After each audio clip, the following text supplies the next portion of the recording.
Selamat datang kembali di channel Metamorfosa. Tempat kita belajar bersama seputar kerajaan sorga dan kebenarannya dalam kehidupan sehari-hari. Sebelum kita lanjut, silahkan teman-teman like, subscribe dan bagikan agar semakin banyak orang yang gemar belajar. Terima kasih.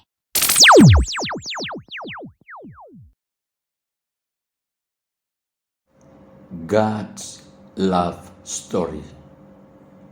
Kisah cinta Tuhan. Di alam semesta ini ada dua jenis realitas. Realitas pertama adalah realitas spiritual atau spiritual reality. Dan realitas kedua adalah realitas fisik atau physical reality. Realitas spiritual adalah realitas yang tak kasat mata atau invisible reality. Tak kasat mata artinya adalah tidak bisa dilihat oleh mata manusia jasmania. Realitas ini terbagi dua lagi. Yang pertama, realitas yang hanya bisa dijangkau dengan iman, yaitu Sang Ada atau Tuhan sendiri yang bertahta di kerajaannya di sorga, dengan dilayani oleh makhluk-makhluk sorgawi, yaitu para malaikat, serafim, dan kerubim. Dan yang kedua adalah realitas yang bisa dijangkau, baik dengan iman maupun dengan pikiran dan atau hati. Di realitas inilah dunia ide dan kreativitas berada. Sedangkan realitas fisik adalah realitas yang bisa diindra oleh panca indera kita sebagai manusia. Realitas fisik adalah perwujudan dari realitas spiritual dan juga perwujudan dari ide, pemikiran, dan kreativitas manusia. Tuhan adalah satu-satunya realitas yang ada, yang sesungguh-sungguhnya ada, dan yang absolut. Absolut artinya tidak tergantung kepada apapun dan siapapun. Itu berarti Tuhan tidak tergantung kepada siapapun dan apapun. Nah, kali ini kita hanya akan membahas realitas absolut dan rencana serta tujuannya saja. Jadi, Tuhan adalah satu-satunya realitas yang tidak bermula dan tidak berakhir, yang telah ada, dan yang akan datang. Dia adalah Alfa dan Omega, yang awal dan yang akhir. Semua realitas, baik yang bersifat spiritual, intangible, atau invisible, maupun realitas fisik, berasal dari Tuhan sendiri.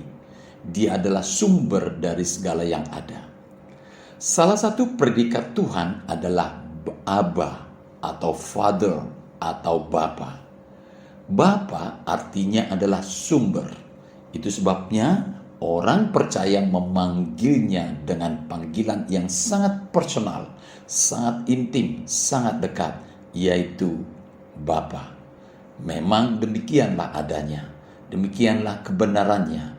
Tuhan adalah Bapa kita, kita adalah anak-anaknya, kita adalah keturunannya, anak-anak kerajaan.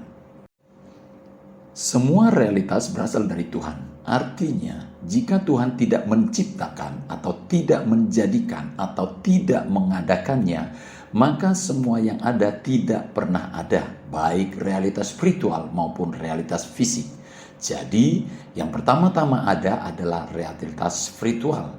Di antara realitas spiritual yang dikenal oleh manusia secara umum adalah sorga, malaikat, dan makhluk-makhluk sorgawi lainnya seperti serafim dan kerubim. Khusus untuk malaikat, orang percaya sudah jamak mengetahuinya. Namun serafim dan kerubim masih agak jarang, jadi kita akan menyinggungnya nanti sekilas. Serafim dan kerubim adalah makhluk surgawi yang disebutkan dalam Alkitab. Mereka tercatat dalam kitab-kitab seperti Yesaya, Yehezkiel, dan kitab Mazmur. Menurut kitab Yesaya pasal 6 ayat 2-3, serafim adalah makhluk yang melayani Tuhan di sekitar tahtanya dan memujinya dengan nyanyian kudus. Mereka digambarkan memiliki 6 sayap dan wajah yang menyala-nyala. Sementara itu, kerubim adalah makhluk surgawi yang juga ditemukan di sekitar tahta Tuhan dalam kitab Kejadian 3 ayat 24, di mana 2 kerubim ditempatkan di pintu gerbang Taman Eden setelah manusia diusir. Mereka juga disebutkan dalam kitab-kitab seperti Keluaran, 2 Samuel, dan Mazmur. Kedua makhluk ini adalah makhluk-makhluk surgawi yang tinggi dan mulia dan sering diperintah oleh Tuhan sebagai perwakilan kehadiran Tuhan dan kemuliaannya bagi orang-orang pilihannya untuk maksud dan tujuan khusus. Sebagai pencipta, pemilik serta penguasa kerajaan surga atau realitas spiritual, Tuhan bertahta di sorga dengan dilayani oleh makhluk-makhluk sorga tadi. Jadi, sorga adalah wilayah teritorial eksklusif Tuhan. Layaknya sebuah istana di dalam negara kerajaan, maka istana adalah khusus untuk raja. Sebagai raja yang maha mulia, Tuhan mempunyai keinginan atau tujuan untuk menciptakan realitas fisik sebagai pancaran dari realitas spiritualnya. Layaknya seorang raja yang berkuasa, dia selalu memiliki hasrat untuk memamerkan, mempertunjukkan kuasa, pengaruh, dan kekayaan serta keagungan, kejayaan, kemasyuran, serta kedikdayaannya. Hasrat, cita-cita, dan tujuan Tuhan adalah membuat semarak kemuliaannya terekspresi, terpancar hingga ke realitas fisik. Itulah alasan yang mendasari dia menciptakan alam semesta yang di dalamnya terdapat triliunan galaksi dan planet. Tidak ada jumlah pasti dari galaksi dan planet di alam semesta ini.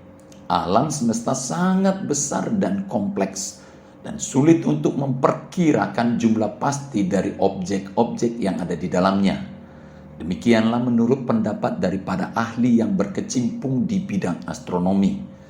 Namun para ilmuwan telah membuat perkiraan tentang jumlah galaksi dan planet di alam semesta berdasarkan data yang tersedia dari pengamatan astronomi dan pemodelan komputer. Menurut estimasi terbaru, terdapat sekitar 100 miliar galaksi di alam semesta yang dapat diobservasi. Setiap galaksi berisi miliaran hingga triliunan bintang dan planet yang mengelilingi mereka. Sementara itu, perkiraan jumlah planet di alam semesta bervariasi tergantung pada definisi planet itu sendiri. Sebagai contoh, jumlah planet dalam tata surya kita bervariasi tergantung kepada apakah kita memasukkan planet Pluto atau tidak di dalamnya. Bumi adalah salah satu dari triliunan planet yang dijadikan oleh Tuhan. Tentu saja bumi tak lebih dari sebutir debu di alam semesta ciptaan Tuhan. Namun hingga kini, kedahsyatan bumi saja belumlah terkuak seluruhnya oleh para peneliti yang terus-menerus melakukan penelitian selama ribuan tahun. Dan yang lebih menarik lagi adalah bumi mendapat perhatian istimewa di mata Tuhan, sebab di bumilah Tuhan menjadikan satu jenis makhluk yang bernama manusia yang dijadikan persis seperti dirinya sendiri.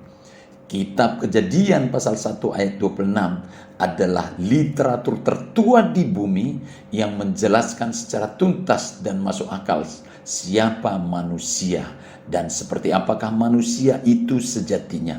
Sementara teori yang lain cenderung merendahkan derajat manusia itu sendiri. Nah, kita kembali ke tema awal. Semua realitas fisik, yaitu alam semesta yang berisi triliunan planet, miliaran galaksi, berasal dari realitas spiritual, yaitu ide atau pikiran Tuhan sendiri. Dengan tujuan tunggal, untuk memamerkan keagungan dan kemuliaannya. Lalu semakin spesifik lagi, khusus planet bumi diserahkan kepada manusia untuk dikuasai, dikelola, dibudidayakan, dipelihara, dirawat demi untuk membuat manusia hidup sejahtera, bahagia, dan berkelimpahan sambil terus memuliakan Tuhan sebagai sumber atau pencipta atau Bapaknya. Tuhan ingin budaya, hukum, dan gaya hidup manusia dalam menguasai, mengelola, membudidayakan, memelihara, serta merawat bumi adalah sesuai kehendak Tuhan sendiri. Atau dengan kata lain, karena tujuan awal Tuhan menjadikan bumi dan manusia adalah untuk kemuliaannya sendiri, maka Tuhan ingin manusia menguasai, mengelola, membudidayakan, memelihara, serta merawat bumi sebagai pancaran dari apa yang ada di realitas spiritual, yaitu persis seperti di istananya di sorga, di mana semuanya damai, sukacita, teratur, harmoni, dan di dalamnya kemuliaan dan keagungan terpancar. Itulah sebabnya ketika manusia memberontak terhadap nilai-nilai kerajaan sorga yang dijunjung dan dikehendaki oleh Tuhan, dilanggar oleh manusia, Tuhan menghukum manusia pertama itu dengan mengusir mereka dari Taman Eden, taman di mana kemuliaannya telah Dia pancarkan, Dia tempatkan. Sejak pemberontakan itu, hubungan antara realitas spiritual, yaitu kerajaan sorga, dengan realitas fisik, khususnya bumi, terputus.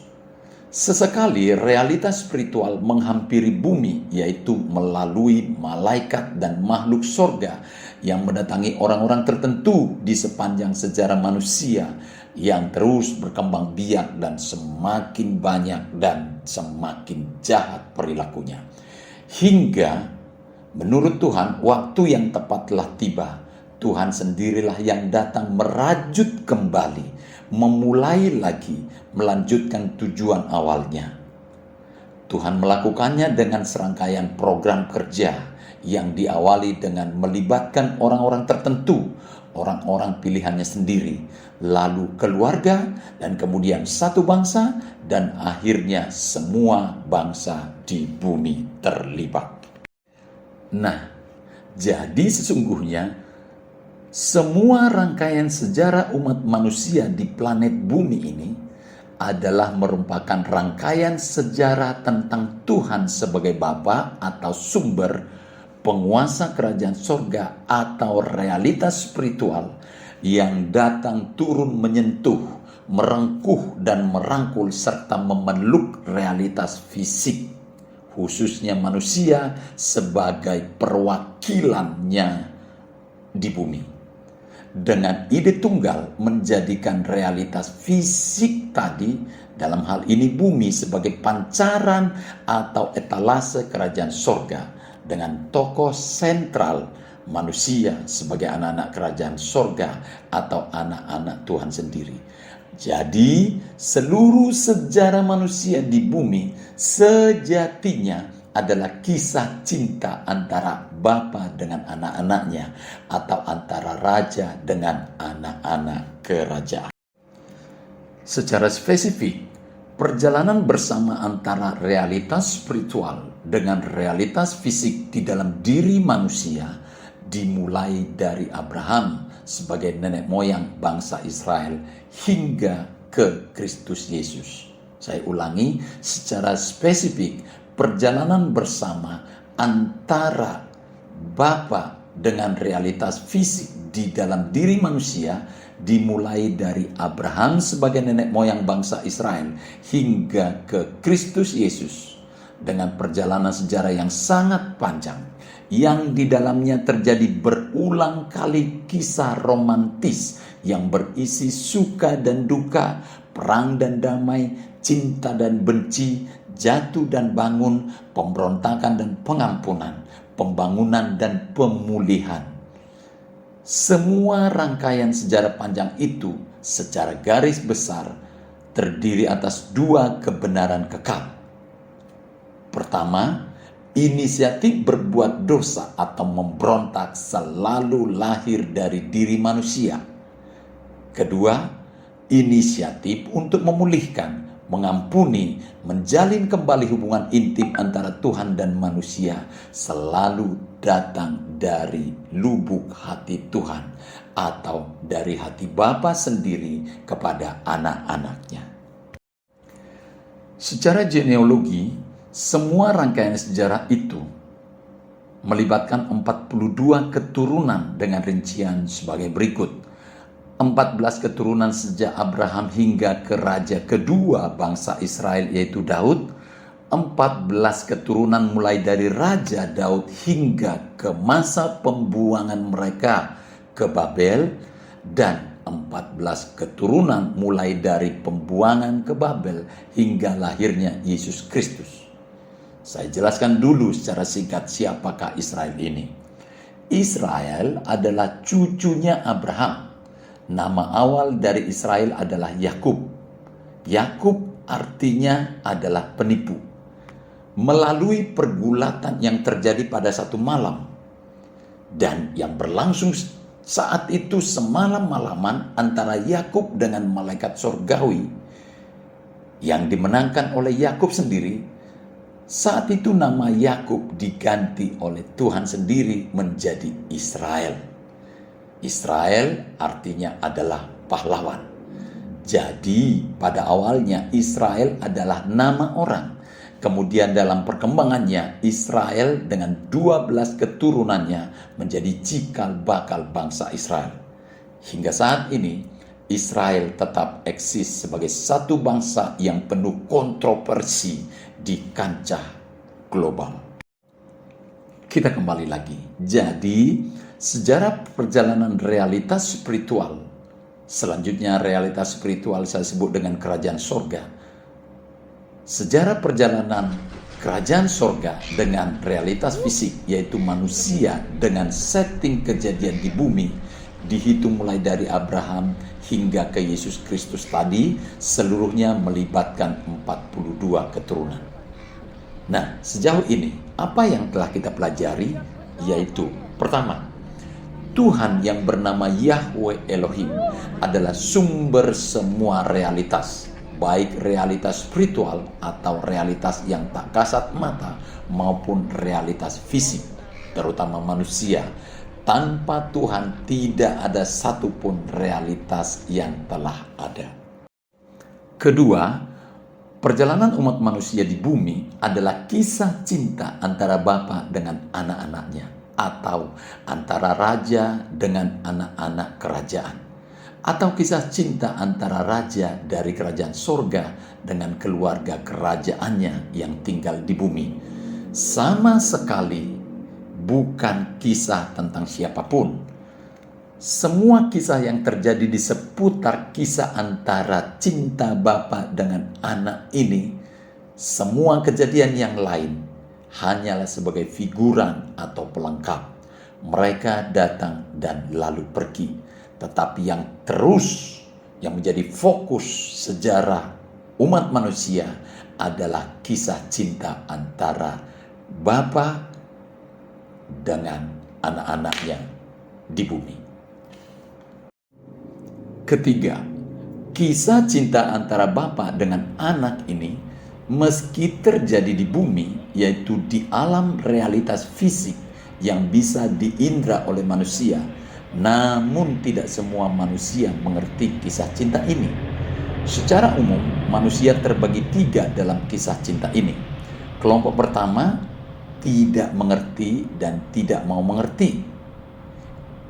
Kelompok kedua adalah orang yang bertanya-tanya apa yang terjadi, namun tidak mau mengerti dan tidak mau terlibat di dalam kisah cinta itu. Sementara kelompok ketiga adalah yang awalnya tidak mengerti, kemudian bersedia belajar dan akhirnya mengerti dan terlibat di dalam kisah cinta tersebut.